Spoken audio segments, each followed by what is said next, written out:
وإنشاء على إنشاء ونشهد أن لا إله إلا الله وحده لا شريك له ونشهد أن سيدنا ومولانا محمدا عبده ورسوله وقال الله تعالى أن اشكر لوالديك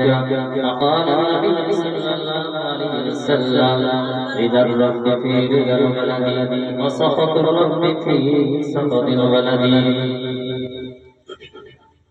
সমস্ত প্রশংসা সমস্ত গুণগান আরাধনা উপাসনা সেই মহান আল্লাহ রাব্বুল আলামিনের দরবারে যিনি আজ আছেন কাল ছিলেন আগামীকাল থাকবেন জিনার ভান্ডারে জিনার ফ্যাক্টরিতে না কোনো মালের কমি ছিল না আছে আর না থাকবে যিনি আমাদেরকে বিনা দরখাস্তে মুসলমান ঘরে জন্মদান করেছেন দুনিয়ার আগুনের বাঁচিয়ে নিয়েছেন এবং জাহান্নামের আগুন থেকে বাঁচার জন্য সারা জিন্দেগি সময় দান করেছেন এই রকম মহব্বতের মালিক হলেন তোমার আমার আপনারা তাই আমরা শুকরিয়া স্বীকার করি আলহামদুলিল্লাহ তারপরে জানাই সেই মহামানবের প্রতি যিনি বিশ্বের ডাক্তার বিশ্বের মাস্টার বিশ্বের প্রফেসর যিনি আমিনাতা ওহানাতা আব্দুল মুত্তালিবের শ্রেষ্ঠ পোতা মা মিনাল্লাহ সেই রকম নবীর প্রতি ঝনঝনায় দূরে দূরস্থিত সকলে বলি সাল্লাল্লাহু আলাইহি ওয়াসাল্লাম ভাই আমরা আল্লাহর প্রশংসা আল্লাহর গুণগান আল্লাহর বড়ত্ব আমরা ভুলে গেছি যে আল্লাহ কত বড় মহান সে আমরা ভুলে গেছি আল্লাহর প্রশংসা আমরা ভুলে গেছি আল্লাহর প্রশংসা করতে গিয়ে কোরআন শরীফ পড়তে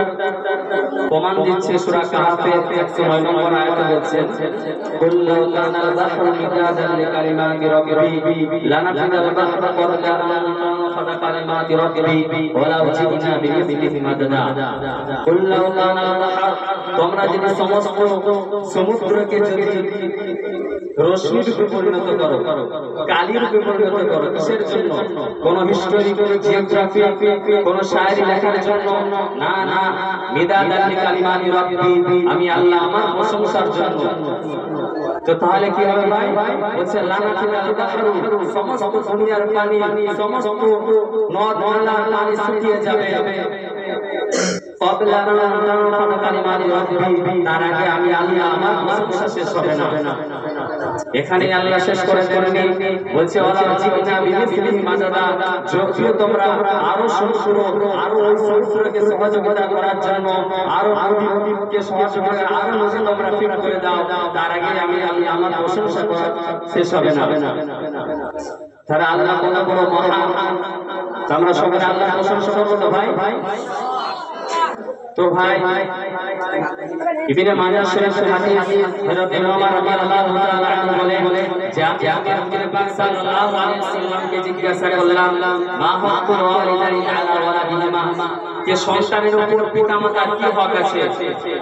আমাদেরকে যে পিতামাতা জন্ম দিয়ে দিয়েছে আমাদেরকে যে দুনিয়ার মধ্যে ছেড়ে দিয়েছে তারপরে কি আমাদের পিতামাতার উপর কোনো হক আছে বলা নাম নবী পাক সাল্লাল্লাহু আলাইহি ওয়াসাল্লাম জবানে বলতে বললেন জি হ্যাঁ ওমা জান্নাত ওয়া মা নারুকা ও তারাই ওই দুজন তোমার জন্য অথবা জান্নাত অথবা জাহান্নাম তাদেরকে তুমি যদি রাজি খুশি করে এই দুনিয়ার শেষ নিঃশ্বাস ত্যাগ করতে পারো তবে সেই কাল কিয়ামতের দিনে আল্লাহ তোমাদের জান্নাতুল ফিরদাউসের উচ্চ মাকাম দিবে পিতামাতা কি জিনিস আমরা ভুলে গেছি সূরা লোকমানের একটা আয়াত বলছে আনিশকুরি ওয়ালিদাইকা আনিশকুরি তোমরা যখন আমার শুকরিয়া আদায় করো আমি আল্লাহ আমার শুকরিয়া আমার প্রশংসা আমার গুণকীর্তন উপাসনা আমার নামাজ আমার সালাত আমার সিয়াম আমার রোজা সব কিছু আদায় করো তারপরে তোমরা থেমে যাও না ওয়ালিদাইকা এবং তোমার পিতামাতার কৃতজ্ঞ শুকরিয়া আদায় করো রব্বির হামমা কামা রব্বায়ানি সগীরা নবী সাল্লাল্লাহু আলাইহি ওয়াসাল্লাম আমাদের জন্য কত দোয়া শিখিয়ে দিয়েছেন রব্বির হামমা কামা রব্বায়ানি সগীরা একটা ঘটনা ভাই কোরআন হাদিস না বাস্তব ঘটনা এক মা গর্ভবতী অবস্থায় তার প্রসব বেদনা শুরু হলো, খুব কষ্ট। প্রথম দিনের কথা শোনা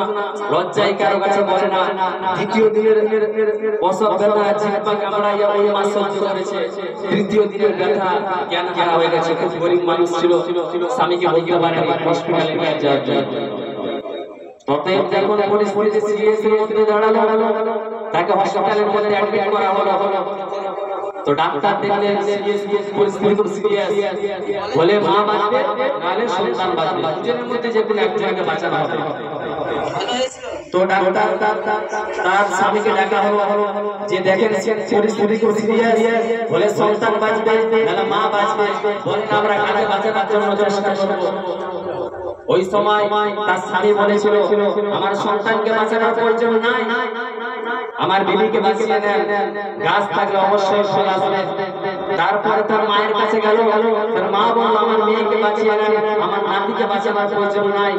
এরপরে তার ভাইয়ের কাছে গেল, তার ভাই বলল আমার বোনকে বাঁচিয়ে নেন, আমার ভাগনা যে ভাগ্নি যাই হোক না কেন তাকে বাঁচানোর কোনো প্রয়োজন নাই। একের পর সমস্ত রিশতেদারের কাছে যাওয়া হলো, শেষ সবাই একই রায় দিচ্ছে, সবাই একই পরামর্শ দিচ্ছে, রোগীকে বাঁচিয়ে নেন, যে সন্তান আসবে তাকে বাঁচানোর কোনো প্রয়োজন নাই। শেষ সেই ডাক্তার বাবু